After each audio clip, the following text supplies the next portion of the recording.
Everybody, my name is Frank Sondors, and I'm the CEO of Salesforge. With over a decade of experience in B2B sales, whether that's leading large sales teams or being an individual contributor, I always struggle to personalize every single email or interaction at scale in any language. So I speak multiple languages myself. So this is why I build essentially Salesforge. So the problem that we're tackling is essentially the user fatigue that users experience by receiving static communication. So you essentially ended up sending templates as a head of sales or as a frontline sales reps. And a lot of these emails, because they're templated, because of the fatigue, they essentially landed up in spam, because you can see that an email is automated. You can see it has been sent probably to hundreds of people. So as a result, because of the inefficiencies that you would experience in the email channel, you would ended up hiring a bunch more salespeople as a head of sales. And this happens for a lot of heads of sales in the world, where they end up just hiring a lot more people just to help them attain their target. So we've built Salesforge with the concept of programmatic sequencing. And essentially what we do is we are assembling unique content at scale, where we drastically can increase the open rates within the email channel, and also drastically improve the reply rates, and doing that with a single sales rep instead of doing that, say, with a 10. So the way that it works is it's a fully fledged platform where you would get your data typically from a data vendor. For example, that would be Apollo or ZoomInfo, etc., or you will get the data from a CRM. So this is lead data, company data, etc. Then for that single sales rep, we would give them multiple mailboxes and a bunch of other features that exist in the platform. So this allows to boost email deliverability. And then when it comes to computation, then we actually compute unique emails at scale. So what does that mean is we programmatically assemble the content. So we look at what is it that you sell. So that's the seller data. And what is it that we know about our prospective buyers based off LinkedIn or websites or any other sort of publicly available data sources. And this is what allows us to assemble that unique content at scale. And then off we go. With a single click of a button, we're able to craft unique emails at scale. Our vision is significantly much larger than focusing on email as a channel. So we're currently building out a dialer, so the ability to call your prospects and the ability to engage with your prospects via LinkedIn, and again, eliminating any sort of templates that exist on there. But where we're headed in terms of our long-term vision is really building out the EI sales workforce to augment the sales teams within the companies, and ultimately powering essentially the whole workforce, whether that's human-led or sort of AI-led, through a lot of AI and ML models behind the scenes. In terms of the market size, doing a bottoms-up analysis on LinkedIn, it's a $54 billion TAM with a $9 billion sum. We're targeting specifically the segment 1 to 50 employee segment right now, because of our features and what we can offer in the market. And then we believe our SAM is about 5%, us specifically targeting the EMEA and the US. So that's Europe and the US.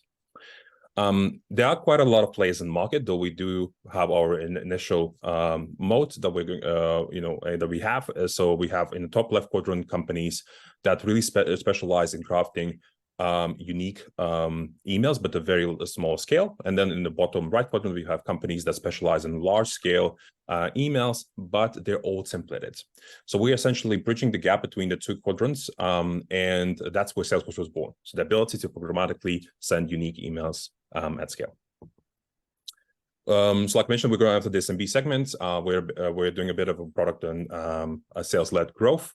So meaning with dog fooding, so using our own software to acquire users. And then we have a product-led motions once the user is on our website. And the way that we disrupt the market is by offering unlimited users in mailboxes that a person can connect. So we launched a while ago. So after 3 months, we're already at our 5K in MRR. Our highest paying client is $516. Though yesterday we signed a client that is paying already us $870 in MRR. And our numbers are looking pretty great with over 50 clients right now. The team is the top 1% team. So myself, I've been in B2B sales for over a decade, working for companies like Google and a bunch of B2B SaaS companies like Similarweb, etc. Led sales teams of over 50 people. Daniel was one of the key engineers at Kevin. Kevin competes against Stripe, based out of Europe. They've raised over 60 million Series A, so he was one of the key engineers. And then Dovidas knows Daniel from the first grade, so they went to the same uni in Denmark, and they work on multiple projects. Some of them were really successful. And currently we are raising our 500K round as a pre-seed round to give us up to an 18 months runway. We're looking to achieve 8K MRR by the end of this year and 120K MRR by the end of next year. And from a product goal standpoint, we're looking to enable LinkedIn and a predictive dialer within the platform, and provide robust reporting capabilities and multi-source AI computations. Thank you so much.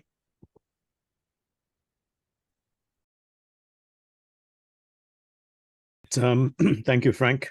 Very exciting on the stuff that you're working there. So, yeah, quick question before I let Jason ask a few. How does that work? How come your high paying customer was $500 per month, and then now you just signed someone at $800? Are you also offering an enterprise plan at the moment?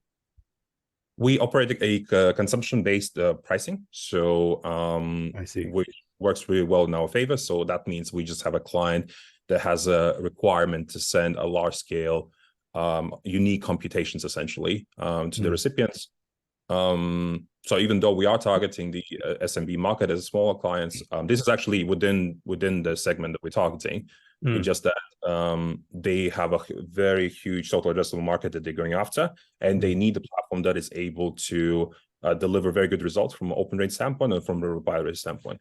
So yeah, that's the client that we signed yesterday, and yeah, their requirement was to send programmatically unique emails at scale, which is exactly what we do. Okay. So it's the mode is also able to do that at scale, not something that any other platform can do right now. Got it. Jason, any question from you first? Yeah. So does this work in certain industries particularly well compared to others, or it's just across the board? So there's typically 4 main industries, so or types of things that you sell. So one is a product or a software that you would be selling. Another would be a service that you're selling. So you can input your service data, your product data. Then we also work really well in the hiring vertical and the SEO vertical. So there's 4 verticals that we're doing really well.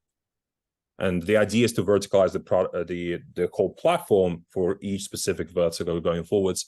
So it delivers significantly better results even over time. So you could see yourself maybe splitting it into 4 distinct units then? Yeah. It's a relatively easy upgrade on our end, because the goal is the ultimate vision is to get rid of static communication. In simple, terms, that's just templates, because there's way too many emails, way too many templates are being sent in the world. Users struggling to personalize email, and that's where AI kind of comes in to help with that. And the more we can help them to programmatically assemble that unique content, the more inclined they're wanting to use that, and the better the buyer experience that it really provides. Cool. You mentioned AI, so are you building your own AI tech in-house, or are you using, like right now with everyone's the popular go-to AI plugin would be ChatGPT? Are you using ChatGPT? So we're using GPT-4 API right now as of yet. Okay. That's the case. However, we will be transitioning to hosting our own models on AWS. Okay. 2 reasons for that. First problem with anything that's public, you would face latency issues, and even OpenAI is able to go down actually, which happened a couple of weeks ago. That's not something we can afford as a business. OpenAI ever going to go down. So one of the things we're going to do is we're going to host our own models on AWS. An example of that would be a Llama model, which is an open source model by Facebook. Yes. So that's what we're looking to run on AWS and essentially train the whole Llama model based on our own proprietary data.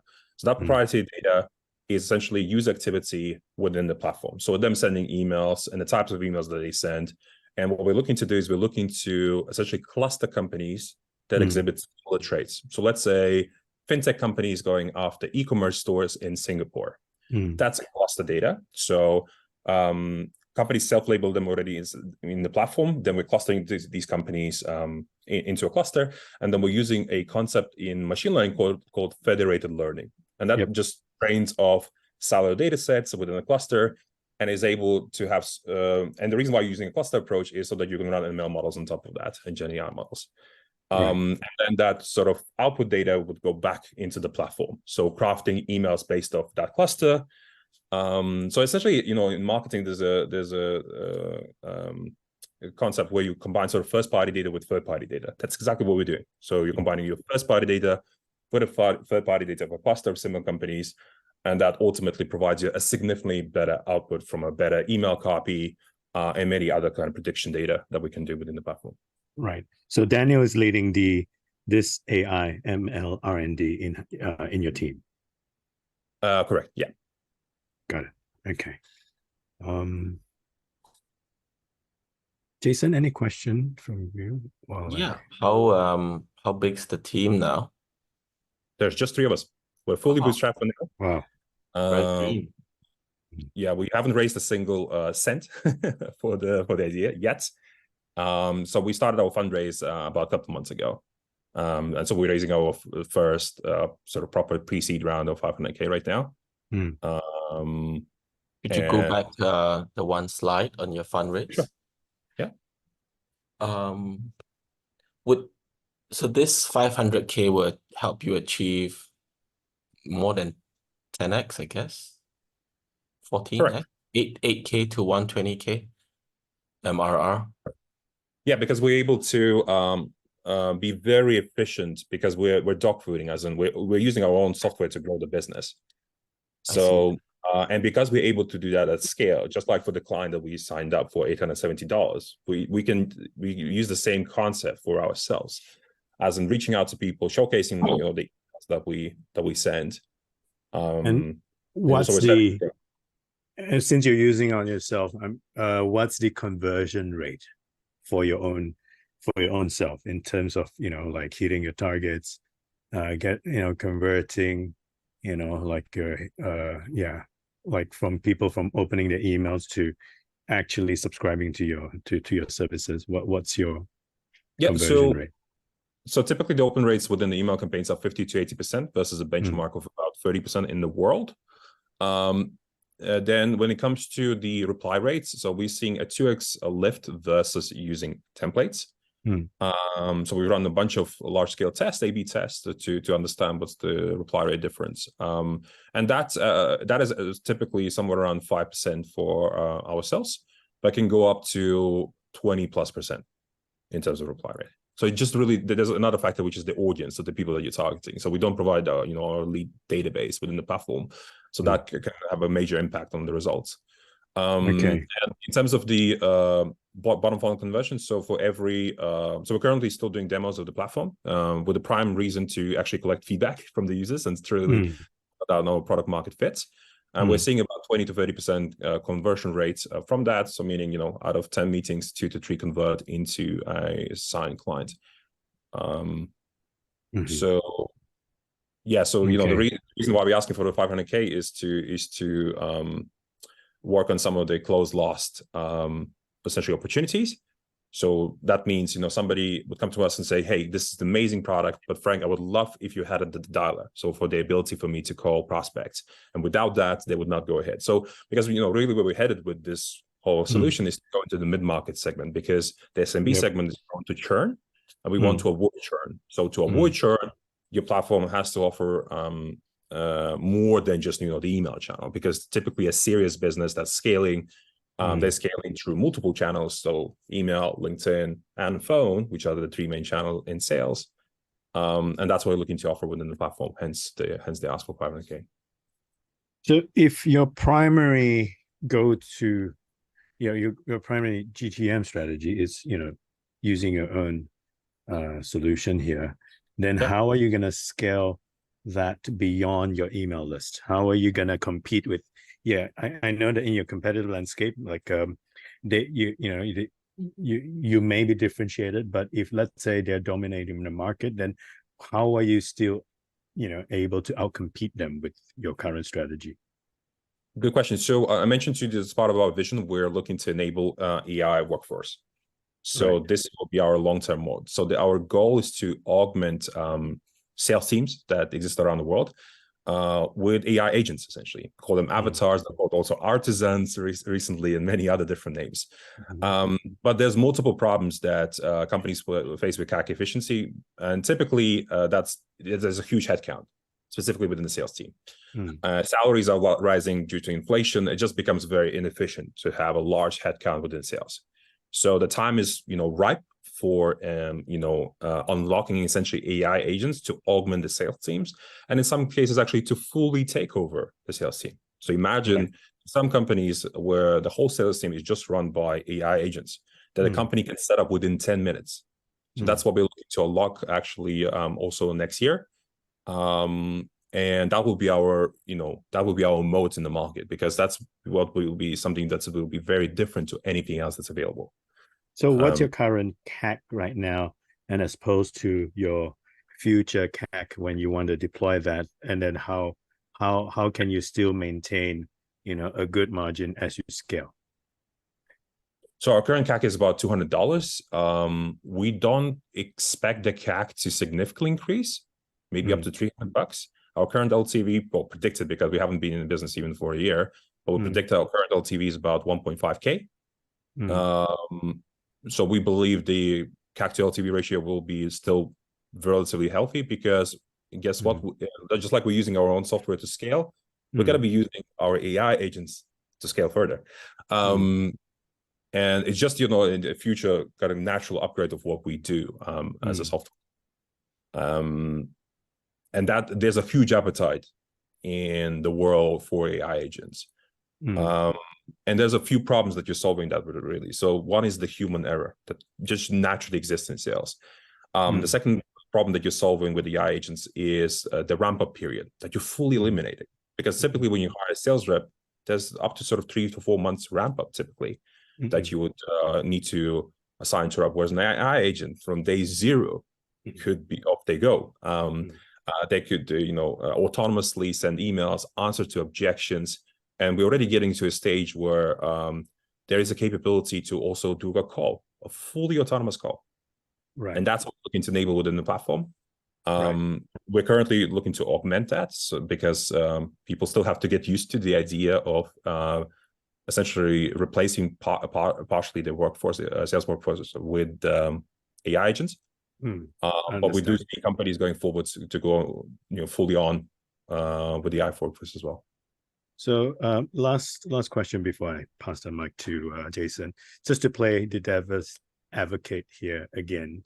So if, let's say, your plan didn't go as planned, and you wouldn't succeed, with what you have just explained, what's your plan B again to scale to reach the kind of target goal that you're aiming for? Let's say, because you want to use leverage on your AI Salesforce, to scale, but what if people are not ready to adopt that technology? Then and if your effort have been exhausted, what are your other approach? It could be a more expensive, but at least do you have other approach like a plan B in place? The answer is yes. So even though we predominantly would be dog fooding, we still have another component of community-led growth. So we have our Slack community. We're very active in LinkedIn, and we typically build together with our users. And we're trying to sort of predict the next biggest trend. The one thing that I sort of somewhat mentioned is we're building our own data lake. A data lake which clusters companies, and then use those clusters to run ML models and Gen AI models with output data going back into the platform to help companies convert essentially their prospects better, etc. If for some reason the execution layer doesn't pan out, or we're struggling with from a go-to-market standpoint, we do have a thought to go into the data side of things in sales, and essentially pivot more towards being a data platform than an execution platform. Right. I actually have another question, but I have to pass the time to Jason. Jason, you have any questions? No worries. Yeah, lofty goals going 14, 15x. how would your headcount look like if you achieve this raise? Like, will you be hiring more, or what would that translate to into your team? We're looking to hire 2 engineers, one on the back end, one on the front end. So that means there will be 4 people in engineering, because the other 2 co-founders are full stack engineers. So we're looking to hire another growth marketing person and another person. So an extra 4 people as a headcount. So a team of 6. So we're going to be a lean and a small team. Would you be somewhat cash flow positive if you did hit that MRR, or would you be looking at another raise down the road after next year? So we do have a couple options, but because we're looking to compete against the major incumbents in the space, like Outreach.io or Sales.com, the 2 biggest companies in sales engagement, we are looking down the road at raising another round of 2 million, and that will be our seed round. Okay. Because naturally our aspiration is to get to 100 million in ARR. And so our vision lies in that the world will be led by sales AI agents in the future. And that's our bet on that. And that's something that we can realize with the background that I have, working in sales in the past, and also actually working in the AI companies also in the past. So, and it is feasible to do so. So right. I guess you're using your own agents to draft fundraising emails as well. That's something we considered, but the market opportunity is not big enough on that front, from what we see. Like from a recurring standpoint, also perspective.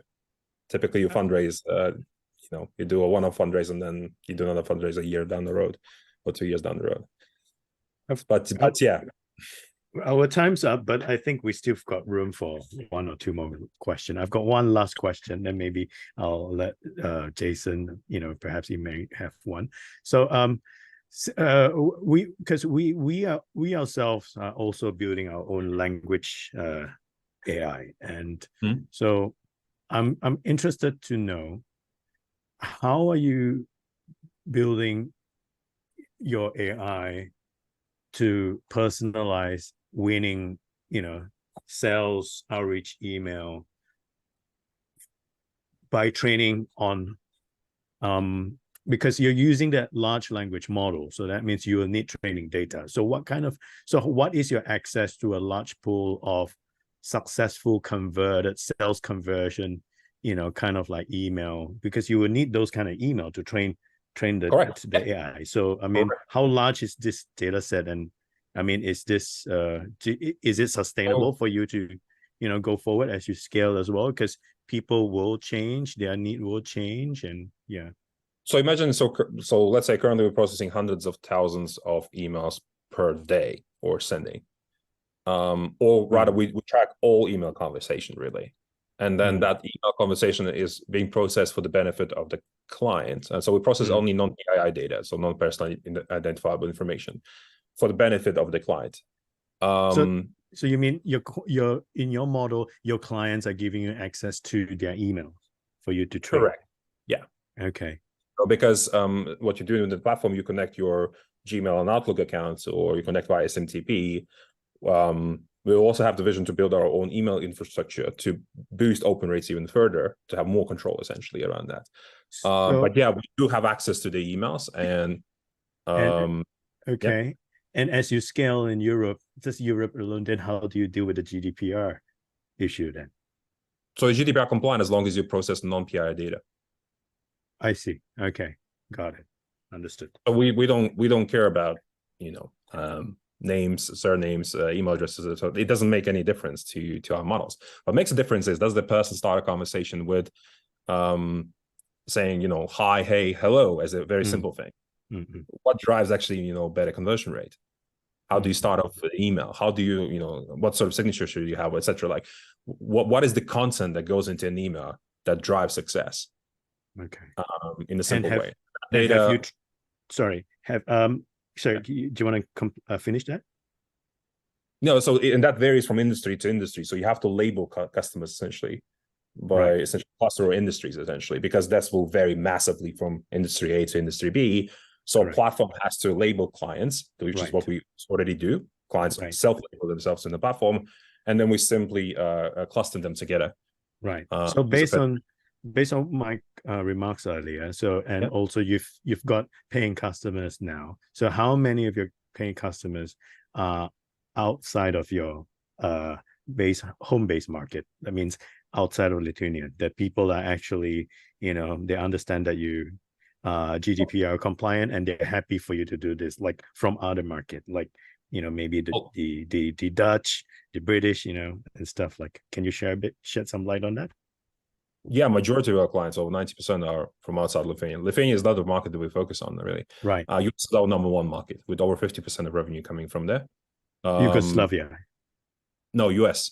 US, right. Okay, got it. So it's more or less like a 50-50 split right now between the US and Europe. US is slightly bigger, and it'll always be the number one market because of how big the market is in comparison to Europe. But to be honest, nobody has raised any questions around GDPR because, well, I mean, I have worked in another company that does a very similar thing in marketing, and we're replicating that just in sales. Right, got it. So, Jason, any last question has ended. Right.